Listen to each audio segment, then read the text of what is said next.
The episode opens with Wednesday and Thea making a pit stop at the Jericho coroner's office. Wednesday hopes to further examine the homeless man's body for potential case-breaking clues. She records her findings as she closely inspects the corpse. Suddenly, the sheriff and the coroner arrive in the office, so Wednesday hides. The pair discuss the case, and the coroner shows the sheriff the severed foot from the homeless man. It's missing 2 toes. After the sheriff departs, the coroner notices only of the doors on the mortuary shelf is cracked open. He finds Wednesday within, but the gothic teenager is excellent at pretending to be a corpse, so he doesn't suspect anything. The scene cuts to Miss Thornhill's class, where everyone's abuzz about the upcoming Ravenna dance. Xavier tells our protagonist about it, but she'd rather stick needles in her eyes. She later snoops around in Xavier's mysterious art studio and finds a plethora of sketches that look exactly like the monster. She hurriedly grabs a few drawings and flees, only to find the artist himself standing outside. Thankfully, he doesn't suspect anything and instead muses whether she might ask him to the Raven dance. To conceal her breaking into his studio, Wednesday asks Xavier to accompany her to the dance. He accepts. Next, Wednesday visits the sheriff with Xavier's drawings. The sheriff holds one sketch next to the photo he found on the homeless man's camera roll. It's a match. The sheriff reluctantly agrees to work with her if she brings substantial evidence to the table. She does suspect Xavier, though. After all, he can bring artwork to life. Meanwhile, Enid runs into Lucas at the coffee shop. Lucas is the mayor's son and a flatline bully. He asks Enid out to the Raven, to which she accepts immediately. Wednesday runs into Tyler, who expresses a romantic interest in her. He wants to attend the dance with her. However, Wednesday claims she must prioritize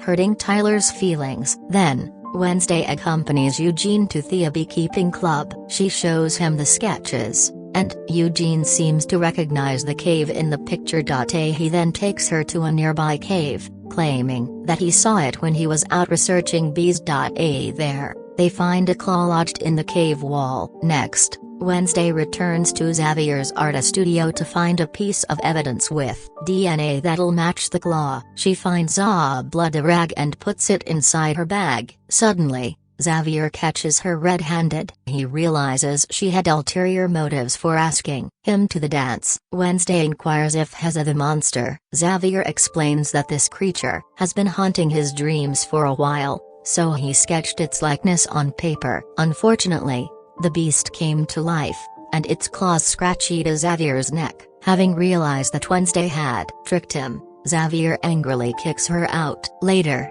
our goth gal drops the claw and bloody rag on the sheriff's desk. Shay then orders him to run tests on them. Meanwhile, Thing discreetly types a note on Wednesday's typewriter and drops it off at the coffee shop for Tyler to read. It's Raven dance night. While other students attend the event, wearing glamorous dresses, Wednesday plans to do cave research with Eugene. Suddenly, Tyler knocks on her door with a bouquet. Turns out, Thing crafted a tender apology for Tyler, luring him to the dance on Wednesday.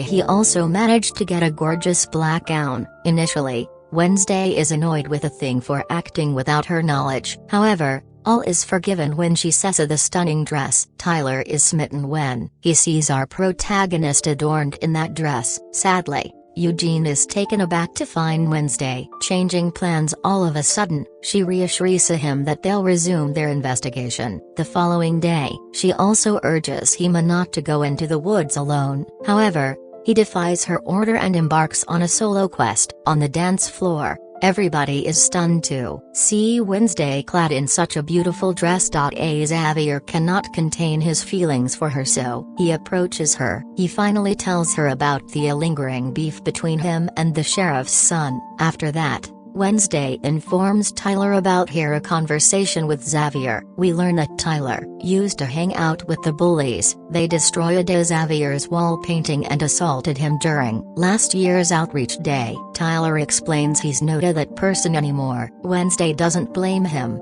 claiming she would have gone further. Meanwhile, we see Lucas text his friends, who plan on exacting revenge against the outcasts for the burning of the Joseph Crackstone statue. Next, Wednesday performs her exceptional goth dance steps on the floor, surprising everyone. Elsewhere in Thea Woods, Eugene has returned to the cave site he observes while someone sets it on fire. Back in the dance, Lucas and the bullies turn on the sprinklers at the dance, squirting radar liquid all over. The dance floor is now drowned in red paint. Everyone screams and tries to run, but they just end up falling again and again. Suddenly, Wednesday has a vision featuring terrified Eugene and his death. Wasting no time, she runs for the woods to find him. Meanwhile, Eugene tries to escape the monster after hearing its snarls. A Wednesday calls out for him, but to no avail. Unfortunately, the creature attacks Eugenia before she can reach him. When she finds Eugene,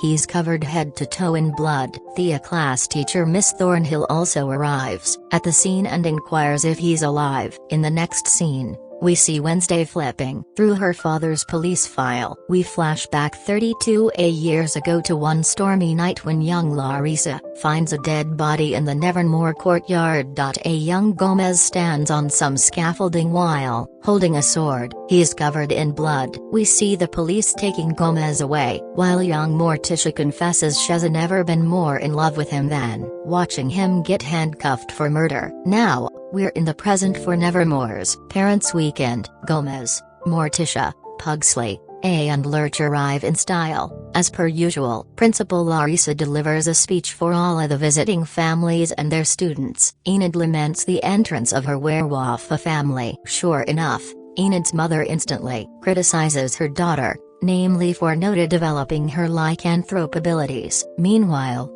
Morticia and Gomez meet their child and question her about her time at Nevermore. We also see Bianca's mother, Gabriele, making an appearance at the event. Later, Morticia peruses Larissa's yearbook and reminisces on fond memories. She remembers when Larissa and Morticia performed for the Talenta show, and Larissa's Judy Garland impression was spot on. Principal Larissa informs the Addams crew that Wednesday's therapist wants them to attend a group session. The Addams agree to get therapized. Meanwhile, Sheriff Galpin is on his phone at the coffee shop, asking about the DNA test in the monster's claw. He spots the arrival of the Addams family's sleek black car. Then, the sheriff gets a call regarding the medical examiner, Dr. Anwar, who committed suicide. Next, the Addams clan sits with Dr. Valerie Kinbot for a group chat. Pugsley admits that he misses his sister, as do Gomez and Morticia, but Wednesday is in for something else. She whips out her father's police file and demands some answers. Who is Garrett Gates, and why did Gomez kill him? A furious Morticia reprimands her daughter for searching up this info now. This is an old case and the charges against Gomez were dropped. Enraged, Morticia storms out. Then, Wednesday tells her mother she plans to dig deep into whether the latter supports her. Meanwhile, Bianca meets with Gabrielle at the coffee shop, who reveals the real reason why she's in town. Gabrielle leads a cult called A Morning Song, where she manipulates people for money. However, her siren song is weakening. She married a guy Bianca despises named Gideon, and they both hope Bianca, who changed her Namia when she arrived at Nevermore, will come home soon. Otherwise, Gabrielle will have to let slip the news that Bianca cheated her way into the academy. In the next scene, Wednesday visits Eugene in the hospital. The poor boy is in a coma in the ICU. Our goth girl blames herself for allowing the monster to attack Eugene. Eugene's mothers pop in for a visit, and they thank Wednesday for her friendship, as Eugene never had any friend. Elsewhere, the sheriff stops by the morgue to survey the scene. Dr. Anwar left a note before killing himself, claiming his regret is forging documents on a murder case from 3 decades ago. Unfortunately, someone put black gum on the camera, so it's obscured and the police won't be able to know what really happened to Dr. Anwar. However, the sheriff believes the case the late coroner regretted manipulating was Thea Gomez Addams, Garrett Gates won. Now he has the evidence. He needs to lock up Gomez. Next, Wednesday watches while Morticia lays a red rose on Garrett's grave. While everyone's feasting in the school courtyard for the festivities, Sheriff Galpin barges in to arrest Gomez. The Addams family stands in shock as Gomez is handcuffed and taken away. Later, Wednesday and Thing visit her father in jail. She demands to know the truth. He reveals that Garrett became obsessed with Morticia and was stalking her. Even Morticia reported Ida to the police, but to no avail. Finally, Gomez took an enraged Garrett down. After hearing his story, Wednesday's not so sure her father is guilty. Meanwhile, Enid's mother presents her with brochures for a lycanthrope conversion a summer camp. The camp is meant for Enid to forcefully turn her into a werewolf as she hasn't become one yet. Naturally,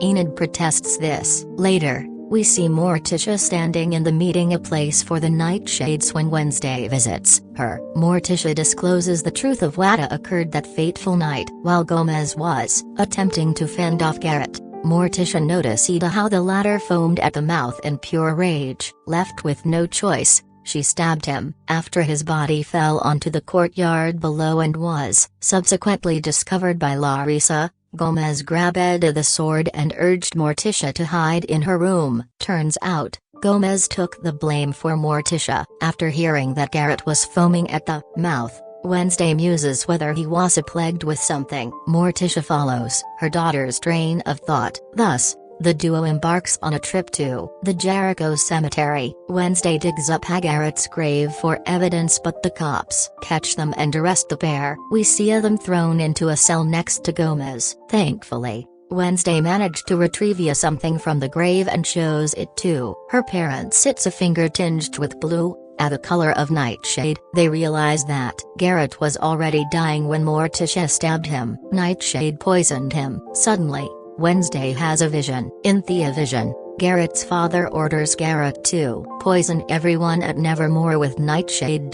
We see a vial of poison pass between the two. Wednesday notes that said vial broke in Garrett's pocket, thereby poisoning him. After their release, our mother-daughter duo presents their case to Mayor Walker. Morticia accuses him of saving his own skin. We know she informed him about Garrett stalking her. Walker did nothing about it when he was a sheriff. He tried to cover up the case. Wednesday then shows him Garrett's nightshade finger. Morticia orders Walker to let her husband go free, otherwise, she'll expose him for the fraud he is. Thankfully, he complies. As a consequence, all charges against Gomez are dropped a second time. Even Sheriff Galpin apologizes to Gomez, and the two shake hands. Meanwhile, Enid takes a stand against her mother and orders the latter to accept her for who she is. She'll turn into a werewolf when the time is right for her. At the end of the parent-teacher weekend,